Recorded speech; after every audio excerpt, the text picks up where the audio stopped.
Atongoria matiganite kuuma kajiando matongoretio ni mumbunge wa Narok ya ithuero niwe katila ntuntu nimachokeirie aikari a kaunty ino ngatho ni kwaga kururugana agiukirira senator wa kaunty ino ledama olekina gutongoria Mirurugano akiuga ihinda riri rikoragwo ria agendi mara udoria uguthukio ni mihango ya Mirurugano na oho ni ateteire thirikari ya Kenya Kwanza akiuga ina kihonia ya ukoro ikiagirithia economy ya bururi wa Kenya uguo kiria ifati kuheo ni kahinda ga gukorwo makiruta wira wao no ti gukorwo makirurugana na gukirira thirikari. Ningependa kuwashukuru watu wa Narok South.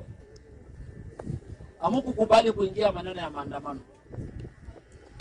Tuliingia serikali, tulipata serikali iliporwa, pesa ilichukuliwa, sanduku ikabebwa empty.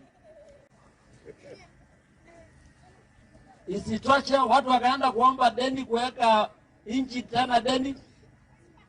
Sasa tulijikuta ndani ya shimo.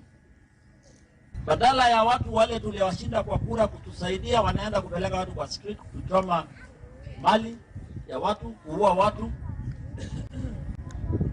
Ningependa kuwashukuru watu wa Narok County sababu tulikataa hiyo. Hata nilishindwa na mheshimiwa senator yetu Ledama, nilikuwa namuuliza yeye, Narok County sisi tunategemea watalii, na wewe naenda kuambia watu wafunge barabara hiyo watalii wasiende Mara.